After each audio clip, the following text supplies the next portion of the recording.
മട്ടുപ്പാവ് കൃഷിയിൽ 100 മേനി കൊയ്ത ഒരു കർഷകനെയാണ് ഇന്ന് കയ്യൊപ്പിൽ പരിചയപ്പെടുത്തുന്നത്. കഴിഞ്ഞ 28 വർഷമായി തിരുവനന്തപുരം ഉള്ളൂർ സ്വദേശി രവീന്ദ്രൻ മട്ടുപ്പാവ് കൃഷി ആരംഭിച്ചിട്ടുണ്ട്. 2010 അദ്ദേഹം 275 കിലോ കാച്ചിൽ വിളയിച്ച് ലിംക ബുക്ക് ഓഫ് റെക്കോർഡ്സിലും ഇടം പിടിച്ചിട്ടുണ്ട്. അദ്ദേഹത്തിന്റെ വിശേഷങ്ങൾ കാണാം.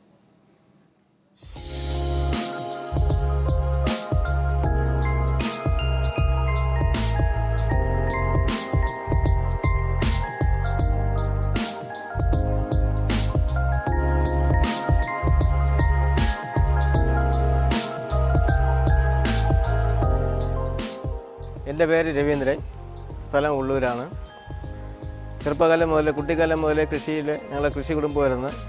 കൃഷിയുടെ വരുമാനം വെച്ചുള്ള ഉപജീവന മാർഗ്ഗമായിരുന്നു എനിക്കുണ്ടായിരുന്നത്.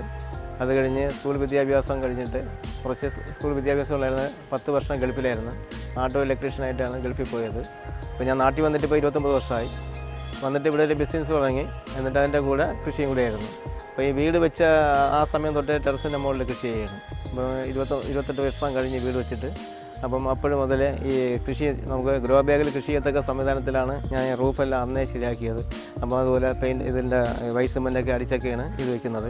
അപ്പോൾ ആരംഭഘട്ടത്തിൽ ഇതിൽ തറയിലൊക്കെയാണ് വെച്ചിരുന്നത്. അപ്പം കാലക്രമേണ പലയിടത്ത് ഞാൻ ചെല്ലുമ്പോഴും ടെറസ് കേടാവത്തുള്ള പേടി എല്ലാവർക്കുമാണ്. അപ്പോൾ അതിന് ഒരു പേടി വരാതിരിക്കാൻ വേണ്ടിയാണ് ഒരു സുരക്ഷിത മട്ടിപ്പാവ് ജൈവ കൃഷി എന്നുള്ള രീതിയിൽ ഈ ഒരു മെത്തേഡ് ചെയ്തത്. അപ്പോൾ ഇത് ടെറസിലെ ചൂട് ഇതിലാക്കില്ല, നമുക്ക് വെള്ളമൊന്നും വീഴില്ല. അതായത് 1 കിലോ ഭാരം പോലും ടെറസിൽ താങ്ങാതെയും 1 തുള്ളി വെള്ളം പോലും ടെറസിൽ വീഴാതെയും എന്നുള്ളൊരു മെത്തേഡിലാണ്. അപ്പോൾ ആ ഒരു മെത്തേഡിലാണ് വെച്ച് ചെയ്യുന്നത്. അപ്പോൾ ഈ ഭാരം താങ്ങാതെ ഇരിക്കുന്നത് വെച്ചാൽ എല്ലാം ഈ ചെവര് വരുന്നിടത്താണ് ഈ സ്റ്റാൻഡ് വരുന്നത്. സ്റ്റാൻഡിൽ GI പൈപ്പ് ഇട്ടിട്ട് അതിൻ്റെ മുകളിലാണ് ഇതെല്ലാം വെച്ച് ചെയ്യുന്നത്. അപ്പം വെയിറ്റ് മൊത്തം നമുക്ക് ചുവരുകളിലോ ബീമുകളിലോ മാത്രമേ വരുള്ളൂ. തട്ടിലൊന്നും ഇത് വെയിറ്റ് ബാധിക്കുന്നില്ല.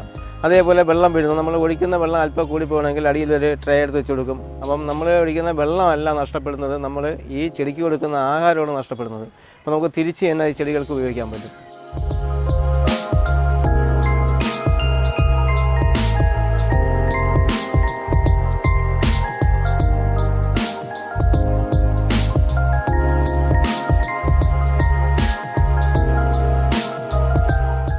അതിന് 2010 ഒരു മൂടി ചുവട് കിട്ടിയ കാച്ചിൽ എനിക്ക് 275 കിലോ കിട്ടി.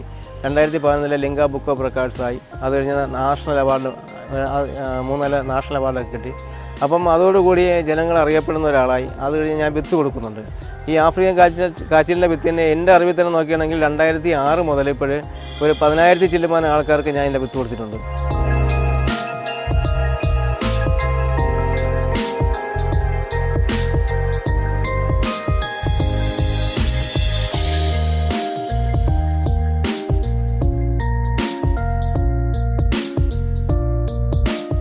പക്ഷേ ഞാൻ ഒരു പഴം പോലും ഞാൻ വിലയ്ക്ക് കൊടുത്തിട്ടില്ല. ഞാൻ തൈ കൊടുക്കുന്നുണ്ട്.